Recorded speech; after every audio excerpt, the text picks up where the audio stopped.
Hi, so my name is Ethan, and this is my first video.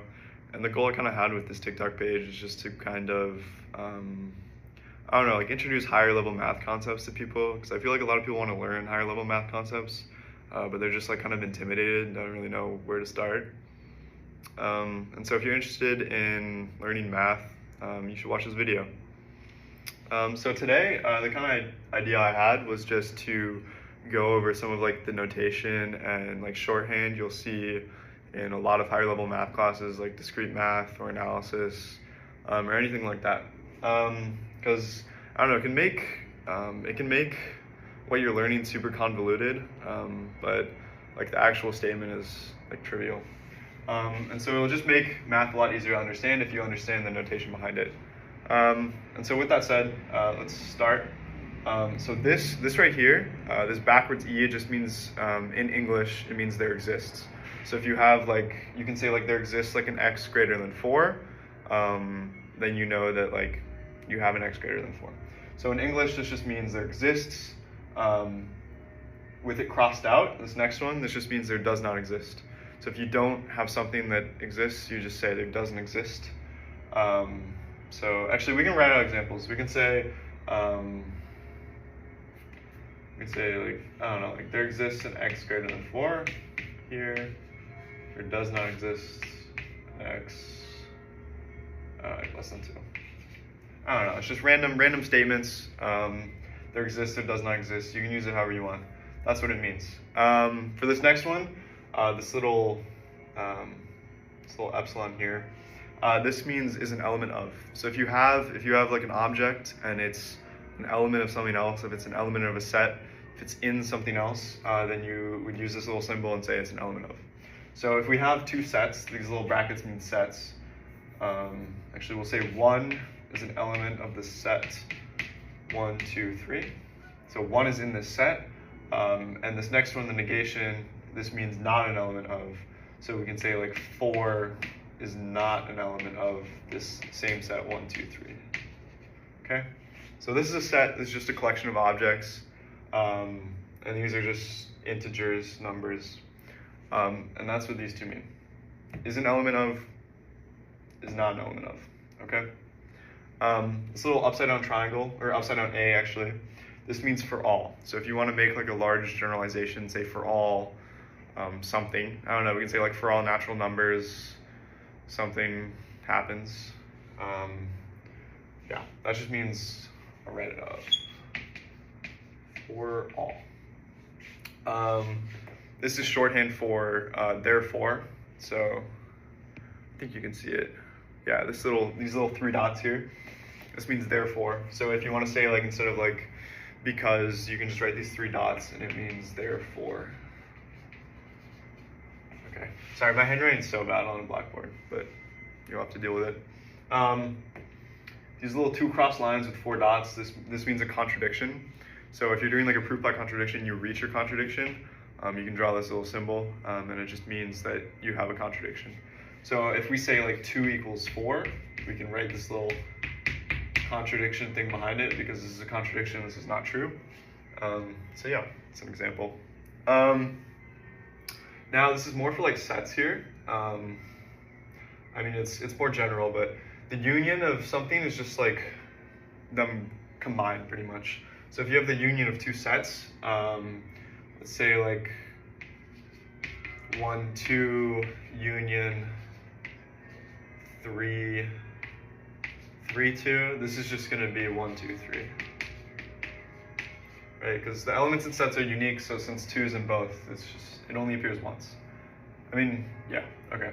You can also think of it, I don't know why I use this example, I should use a Venn diagram, but if you think of it as like a Venn diagram, the union is just everything in both. So it's just the entire picture. So if this is A and this is B, it's going to be everything in both.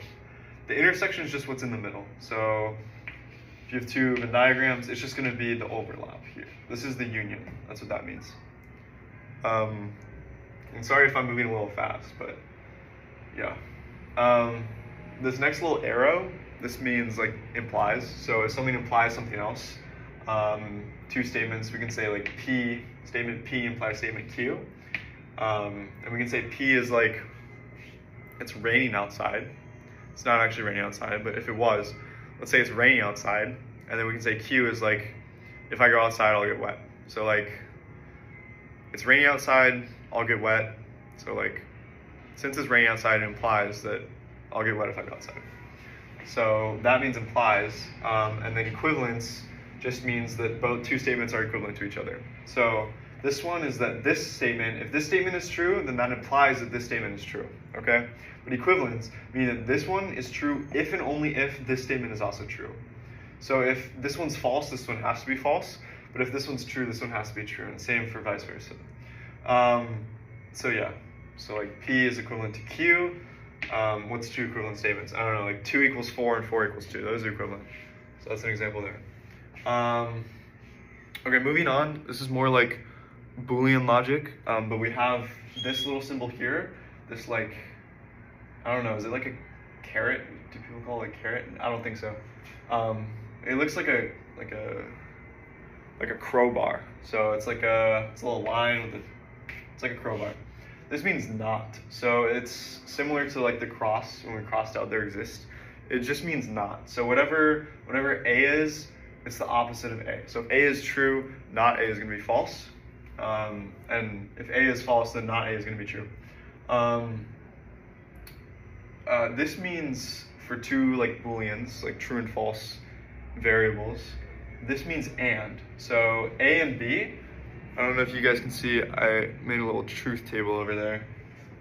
So A and B, so and A and B is only going to be true if A and B are both true. So it's true because A and B are both true, but if one of them is false, it's going to be false. So it's true, false, false, false here. And then A or B, this equates to true if A or B is true. So it's going to be true, true, true, because at least one of them is true, and then on the last one, when they're both false, it's going to be false. And then the last thing we have here, this denotes a subset. So let's say we have the set 1, 2, the like integer 1 and 2, and then we have the set 1, 2, 3. You can say 1, 2 is a subset of the set 1, 2, 3 because every element of set A is an element of set B. So using the notation we wrote over there, for all x in A, x is also in B, okay? And then this, so with the little line under it, this just means a subset, but this means a proper subset. So I think I got that right. I hope I got that right. I don't know. I always get confused. But a proper subset is just where it's not the set itself and it's not the empty set. So if you have a set like the set 1, 2, it's weird, but 1, 2 is actually a subset of the set 1, 2. So any set, the set itself is also a subset, if that makes sense. So 1, 2 is a subset of the set 1, 2, and the empty set is also a subset of the set 1, 2. So a proper subset is not the empty set, and it's also not the set itself. Actually, okay, wait, I could be wrong. The empty set could be a proper subset. I think a proper subset just has to have, it just can't have all the elements of the like set that it's a subset of. So as long as you have at least one element that's not in, so if you have A as a proper subset of B, there has to exist an X in A such that X is not in B. That's how we would write that using that notation. So this just reads, there exists an X in A, so we have an element in A, such that X is not in B. So it's in A, but not in B, okay? That's a proper subset. So yeah, that's everything I have. I hope this was helpful. If you stayed this far, leave a comment. Maybe like suggest what you want to see me go over next, and I hope this was helpful. So thank you.